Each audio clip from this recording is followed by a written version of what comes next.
Good afternoon and welcome back to another video. How are we all doing? All good, I hope? Absolute shocking weather again in the UK. Bring on the summer.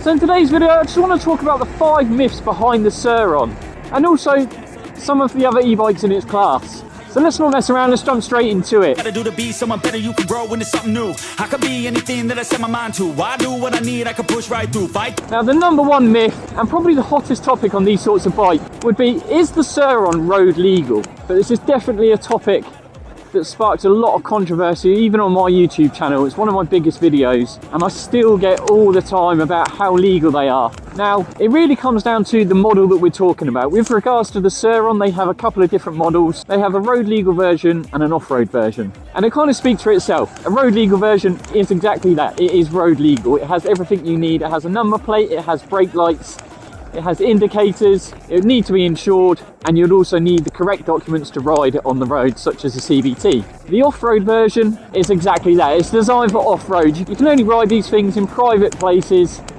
where you have the landowner's permission. Now the penalties involved in riding an off-road Sur-Ron on the road, again, is a massive topic. I personally have never had any issues with the law at all, but I don't really ride the sorts of places where I'm coming across any sort of public. I don't really ride on roads unless they're private roads. However, if you are caught, there can be some huge consequences, and especially in the UK at the moment, police are really clamping down on these. I personally know a couple of people that have had bikes seized and crushed, so it's at your own risk. So yeah, myth number 1, are the Sur-Rons road legal? Yes, they can be if you have the right model. Moving on to myth number 2, Sur-Rons are only owned by drug dealers and gang members. They're only used to commit crime. Everybody that rides one is a complete wrong-un. Now I'd like to say this is a huge myth. I am not a drug dealer. I'm not affiliated with any gangs. I ride with a number of other Sur-Ron riders, none of which are in a gang, nor are they drug dealers. Like anything, as soon as a minority start using these for something that's not completely legal, everybody gets tarnished with the same brush. We get it in absolutely everything. We've had it with e-scooters, and obviously now things are evolving into these sort of e-bikes, e-motos, whatever you want to call them. They're now sort of clamping down on these. The media just get wind of it and just tarnish everyone with the same brush. It's a massive shame. And don't get me wrong, there are people out there that misuse them. There are gang members, I'm sure, and drug dealers and all the rest of it that do use Sur-Rons and e-bikes, but it's not absolutely everybody that owns one. I've been in the community long enough, and I've got plenty of friends within the community that I speak to on a regular basis. Again, we're just all people that have a passion. We love the bikes, we love riding them, we love modifying them, but again, as soon as traditional media gets hold of it, we're all tarnished under that same brush. So yeah, myth number 2 is a complete myth. It's like anything though, isn't it? You're always going to get haters, but you know what I mean. If you're in the community, you know the sorts of people that ride these things.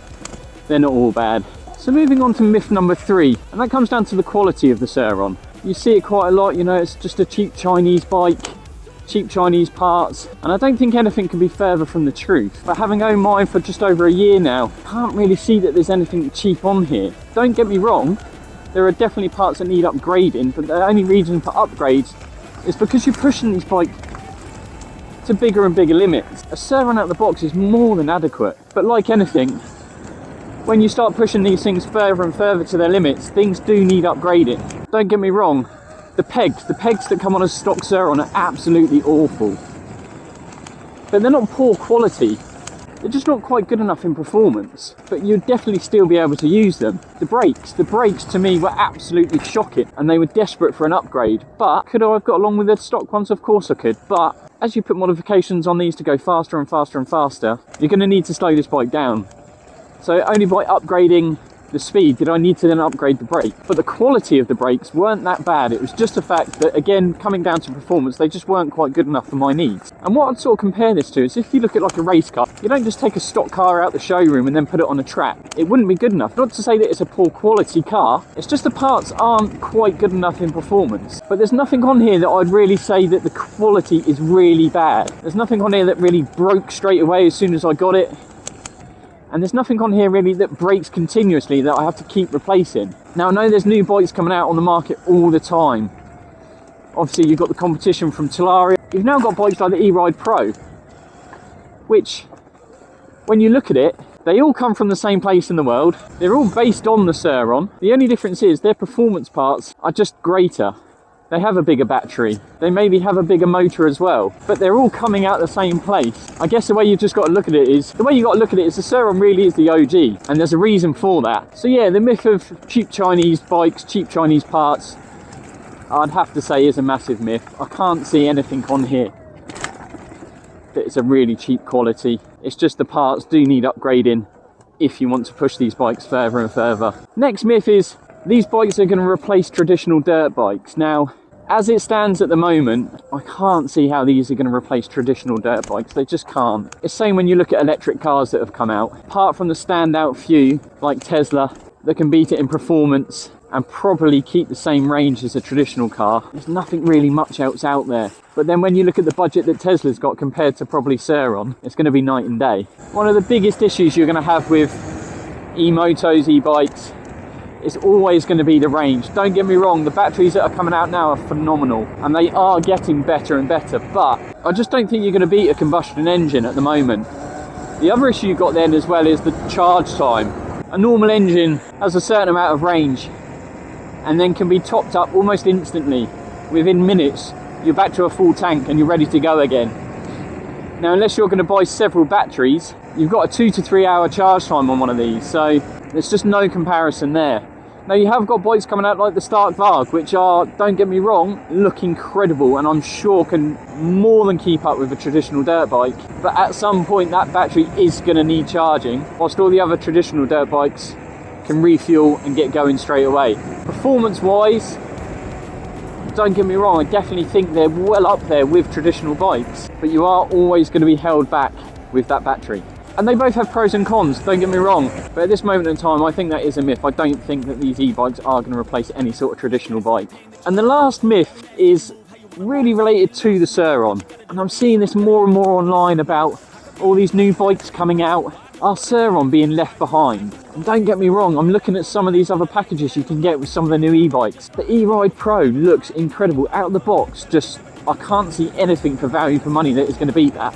And that's just one of the competitors. There's plenty more out there. Even the Talarias out of the box definitely stack up value for money much better than the Sur-Ron. And I know the Sur-Ron LBX hasn't been changed in years and I completely get that, but that leads me on to a really valid point that actually, but when you look at all these other bikes that are coming out, you can't deny that they all pretty much based around this bike. Apart from things like Stark Varg, which is a league well above what the Surron LBX is, no one's done anything different. Frames all look the same, the battery placement, the drivetrain, everything is based around the Surron. The Surron was the first to do this style of bike. Other companies are just making slight tweaks to it and then releasing their bikes, and that has to stand for something. Point about value for money.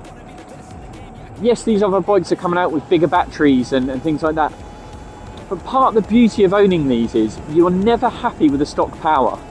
You will always want to change it. Look at any Surron Instagram page, look at any Surron YouTube channel. No one's riding around on a stock Surron. Everybody modifies them.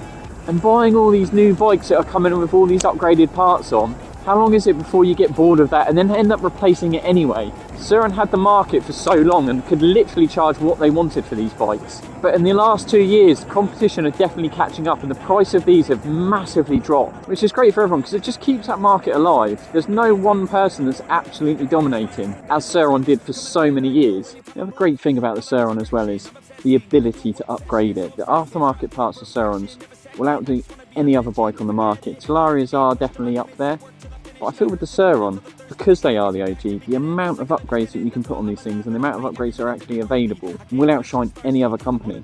And for that reason, that's why I kind of question, are there better bikes out there than the Surron? It really does depend on kind of what you want to do with your bike. If you're happy to keep it stock and you just want something out the box that's going to be really good, then yeah, definitely there's better options out there. But like I said before, if you really want to push these bikes and do more with it, then I just feel that the Surron is the better bike.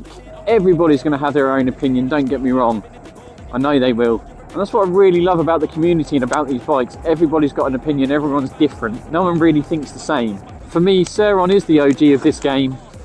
Surron has the most available parts to it. So I kind of think for that reason, is Surron getting left behind? Are there better bikes out there? Personally, I don't think so, but let me know in the comments what you think. Anyway guys, I'm going to wrap the video up there. As always, thank you ever so much for watching.